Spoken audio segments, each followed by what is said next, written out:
Dans cette vidéo, on va parler d'une contrefaçon qui est aussi une arnaque des plus répugnantes, car elle cible les économies de particuliers, les faux portefeuilles de crypto-monnaies.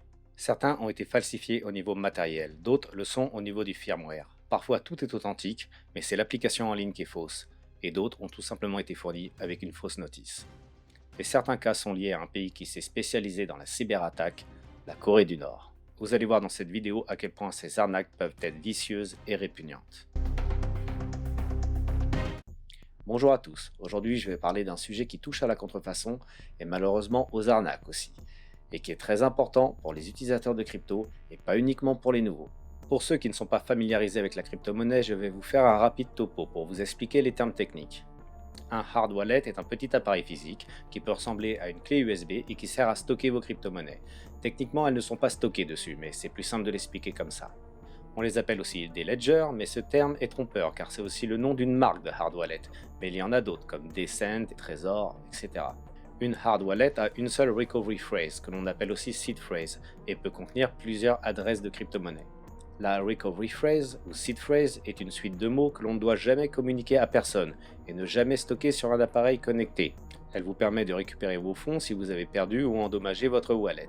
Et attention, ceux qui connaissent cette suite de mots, cette recovery phrase, ont accès à vos fonds, et ce, même s'ils n'ont pas votre wallet entre leurs mains. Une adresse crypto est l'adresse électronique de votre wallet. Il y en a une pour chaque type de crypto-monnaie que vous stockez dessus. C'est l'adresse que vous donnez pour recevoir des crypto-monnaies et c'est l'adresse aussi depuis laquelle vous envoyez vos crypto-monnaies. Une hard wallet peut contenir plusieurs adresses crypto, une pour chaque type de crypto que vous utilisez. Donc maintenant, rentrons dans le vif du sujet. Le premier cas, les faux ledgers scellés vendus sur TikTok Shop. En 2024, une victime achète sur TikTok Shop une Ledger Nano qui semble parfaitement scellée et légitime. Il la reçoit chez lui, dans une boîte impeccable et scellée sous un plastique qui semble bien être celui d'origine. Lors de l'ouverture, il trouve dans la boîte une fausse notice et une recovery phrase déjà imprimée. Et ça aurait dû l'alerter tout de suite, car c'est juste impossible qu'une recovery phrase soit déjà générée à l'avance et encore moins imprimée. Ça veut dire que d'autres personnes auraient pu l'avoir. Car comme je vous l'ai dit, ceux qui la connaissent ont accès à vos fonds. C'est aussi simple que ça. La victime a donc rentré dans la ledger la seed phrase qui lui était proposée en suivant les instructions de la fausse notice. Ce qui ne doit jamais être fait. La seed phrase doit être générée par votre wallet lorsque vous la connectez au site officiel Ledger pour la première fois. Mais ça devait probablement être sa première ledger, donc elle ne s'est pas méfiée plus que ça. Et ensuite, dès que la victime a transféré ses cryptos sur sa nouvelle ledger, les escrocs se sont servis, et la victime a perdu pour l'équivalent de 6,9 millions de dollars en crypto-monnaie, en plus des 50 balles qu'il a payé sur TikTok Shop pour acheter cette ledger. Il y a bien sûr d'autres victimes de ces ledgers achetées sur TikTok Shop, mais celle-là est la plus importante d'entre elles. Vous voyez le niveau de fils de p que ces escrocs ont atteint. Je tiens à préciser que faussaire n'est pas toujours synonyme d'escroc, mais dans ce cas-là, clairement oui. Ce cas a été recensé par le journal crypto The Coin Telegraph, qui titre une clé Ledger scellée vendue sur TikTok, la victime perd 6,9 millions de dollars. Cas numéro 2, les fausses ledgers envoyées par la poste. D'autres cas similaires ont eu lieu en 2022-2023, après une fuite de données clients chez Ledger, adresse, nom et numéro de téléphone. Bravo Ledger, vous avez vraiment chié sur ce coup-là. À la suite de cette fuite, des milliers de clients reçoivent chez eux un colis contenant une boîte qui semble être officielle, un appareil qui semble être tout autant, et une notice reprenant le branding officiel. Dans certains cas, l'appareil a été authentique mais modifié. La partie USB ou parfois même la carte mère a été remplacée ou modifiée selon les cas. Et dans d'autres cas, comme pour l'escroquerie de TikTok Shop, tout était authentique mais une petite phrase déjà générée et une fausse notice étaient fournies avec. Il y a eu différents cas car beaucoup d'escrocs ou groupes d'escrocs ont sauté sur cette opportunité, offerte par Ledger, involontairement bien sûr, sur un plateau d'argent avec cette fuite de base de données. Recevant ça par la poste et à leur domicile directement, ils ne se sont pas méfiés plus que ça. Quand ils ont branché leur Ledger modifié pour les activer, celle-ci les a directement connectés à un faux site Ledger. Et lorsque les victimes ont transféré leurs fonds sur leur nouvelle Ledger, ceci n'était tout simplement plus à elles. Les ledgers modifiés ont transmis les seed phrases aux pirates et ceux-ci ont évidemment aussitôt prélevé toutes les cryptos des adresses correspondantes. Mais les victimes ont été intégralement remboursées par Ledger. Non, je déconne, elles ont surtout le droit à de plates excuses et à une sincère compassion. Nul doute que les victimes ont pu retrouver un sommeil paisible après ça. Petite parenthèse, au royaume de l'injustice, l'idée d'obliger Ledger à indemniser ses clients ne semble pas avoir été envisagée. En revanche, la CNIL, Commission nationale de l'informatique et des libertés, a bel et bien infligé à Ledger une amende de 750 000 euros, une sanction administrative dont évidemment pas un centime n'ira dans la poche des victimes. Ce cas a été recensé entre autres par Coindesk, je cite, les escrocs envoient de fausses ledgers aux utilisateurs. Cas numéro 3, les fausses applications Trésor.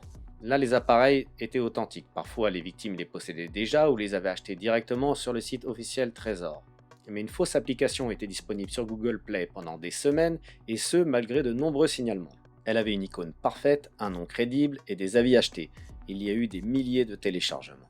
Et dès que les utilisateurs saisissaient leur site phrase, celle-ci était aussitôt envoyée aux pirates, qui bien sûr ne perdaient pas de temps pour se servir. Cette attaque a fait des centaines de victimes. La société de cybersécurité Kaspersky, connue pour ses logiciels antivirus, estime qu'il y a eu des milliers de téléchargements. Tous les cas n'ont pas été comptabilisés, mais une des victimes aurait perdu pour 600 000 $ de Bitcoin. Cas numéro 4, les wallets précédés. Dans des cas signalés en Thaïlande, les escrocs achètent de vraies wallets. Ils les configurent, ils génèrent une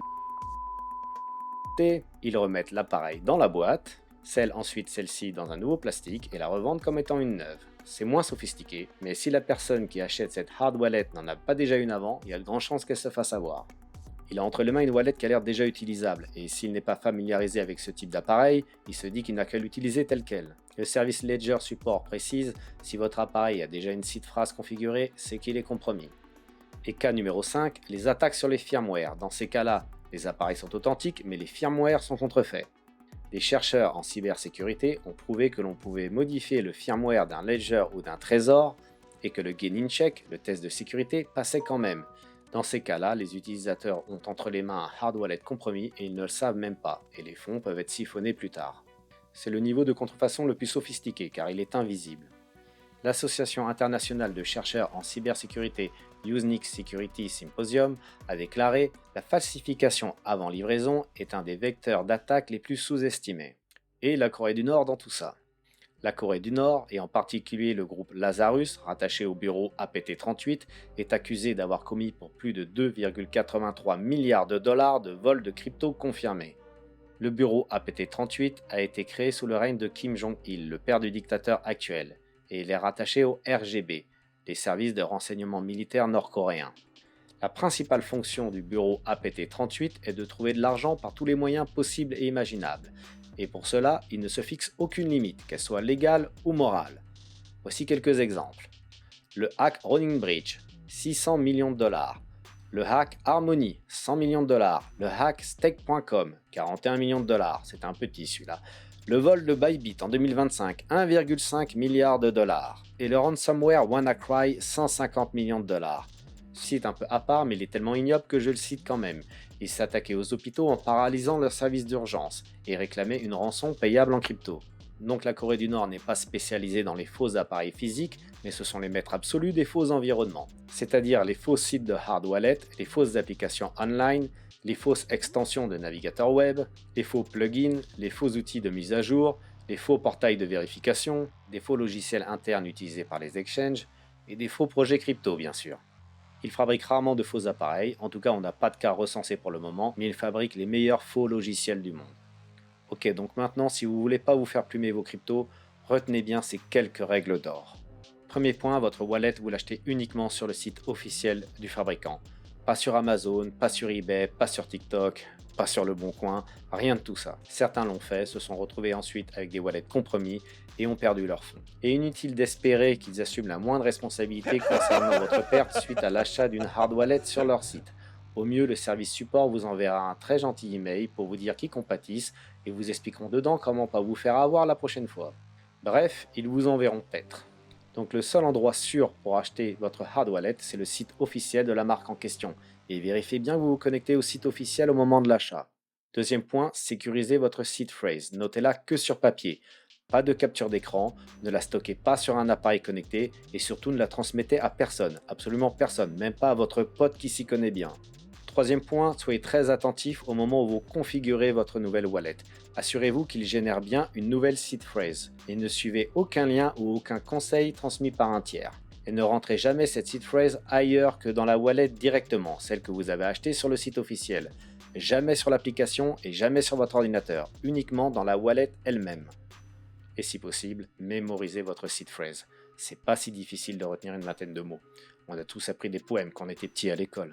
Et donc voilà, si cette vidéo à l'avenir permettra à ne serait-ce qu'une personne de ne pas se faire voler, alors définitivement je l'aurais pas fait pour rien. À la prochaine.